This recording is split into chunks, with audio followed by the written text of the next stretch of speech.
So we got our outriggers out here. Pretty sure on this truck, nothing up here operates without these being out, which I wouldn't want to do that anyway, you know what I mean? So I was going to be swinging this thing around, extending it in and out.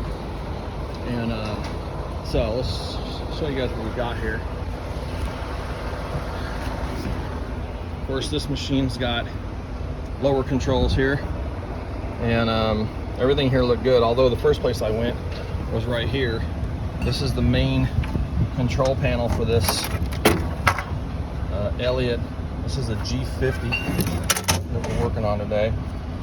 This is pretty cool. They got this in here, kind of lines out what's what as far as the wiring coming into this main control box on this machine. So I checked all that. Everything here looks good. I did repair some wires in here a while back that were just kind of, I just barely touched it like that and they came out. Anyway, everything's looking pretty good in here. So I came back over here, checking out these controls, and I actually operated this boom from the ground on these controls, and everything seems to be working fine. One of the things I was looking at specifically was this switch. Switch right here is the start run off, so you can start the truck and run it or turn it off from here. And so that seemed to be working fine. All the connections back here are working fine. But I doubt they use, I mean, I don't know. I haven't talked to them specifically about this. I don't know how often they use these lower controls. I'm sure they use them from time to time, but they seem to be working fine. So came down here to the basket.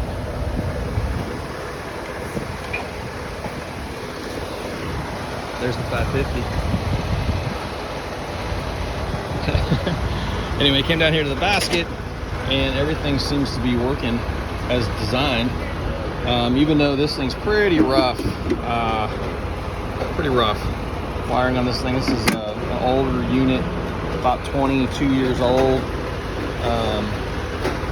So anyway, I ended up coming up here and doing the same thing. This switch right here is the other one I was looking at, which is also the start run off from here, and that does work. In fact, right now I should be able to start the truck.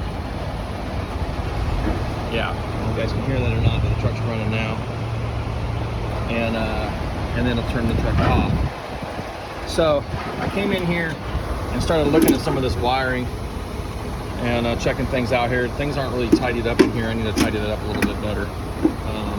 Zip tie this, and I'll do that here before I leave. But what I was looking at specifically was this switch right here. See if it was, you know, making contact down here when you close it, when you lock the lid down. I don't know if it was or if it wasn't, but this switch is goofy right here. This terminal is not right. It's just not secure, and it's moving around in there and stuff. To show you guys this, but it definitely has some play in it that it should not have. And so I was goofing around with it, and then when I dropped the lid like that, the truck shut off. So I was able to start it back up, and it hasn't done it since. So this momentary switch here is looking a little rough. I think we're just going to start there. We're going to replace that. It's fairly inexpensive. Actually, I don't have one on the truck. I don't carry much on the truck, but in terms of parts, because it's just me sitting on inventory. But anyway, see if I'm gonna mess with this thing a little bit more. All these other controls, you know, seem to be okay. I recently replaced that joystick, and all these other controls seem to be operating normally. So, but really, this is the one, like I said, this is what controls, I think, probably the ignition power to the truck, and I think we got a problem there. So we're gonna start there.